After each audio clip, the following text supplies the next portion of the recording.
Ever since the mass shooting in a movie theater in Aurora, Colorado in 2012, CNN's Anderson Cooper has declared he will no longer use the name or photograph of the shooter, only details of his past or the motive. While he's veered off that a couple of times, including during the San Bernardino massacre in December of 2015, he reiterated that policy this week. 9 names, 9 stories, sadly not the last. One name we won't be saying tonight and one photo we will not be showing belongs, of course, to the killer. We will, however, look at everything that authorities are learning about, everything that happened, everything they know about this killer. Well, I think this is altruistic, that the motive is good, but as you said, Dan, so eloquently, the facts are the facts. The guy has a name. We want to know the motive. And also, he has, as I said, when it was the 2 Muslims in San Bernardino, he used, oh, well, that was terrorism, that was different. No, it's no different. It was still a mass murder, and the people had names that you didn't have to use.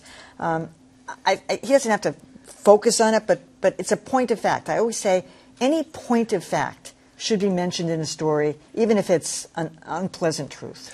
And the other thing, too, is, and I like Anderson Cooper. I think he's a terrific anchor.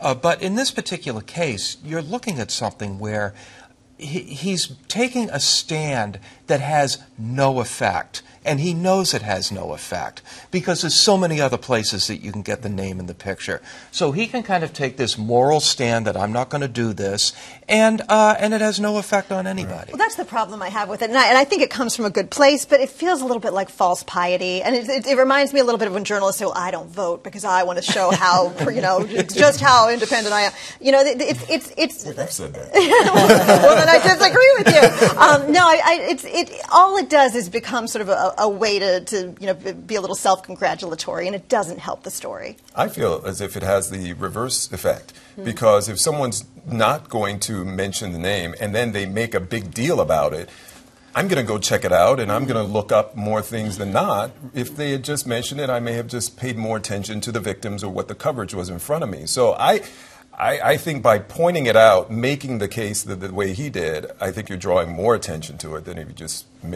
said the name. I think if he's going to make a policy, it has to be across the board. And the fact that he didn't mention these other names is really problematic for me because he's not making any sense. Because actually, this is domestic terrorism as far as I'm concerned. They have not yet pronounced it thus officially, but it has all the hallmarks of it. So what are we talking about here? You're going to have to figure out where you stand. If you make a policy, it has to be all the way across the board. And since it's not, then I guess I'm with Joanna. I happen to argue, too, that the names of these shooters are eminently forgettable. I can only remember the Sandy Hook guy.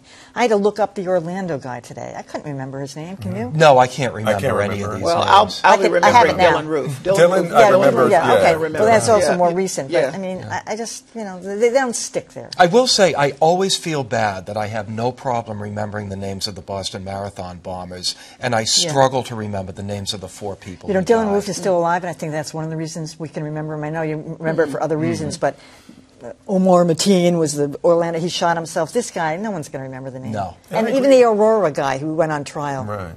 And I think what Dan said is important. Whether you do it or not, you can find that information out everywhere.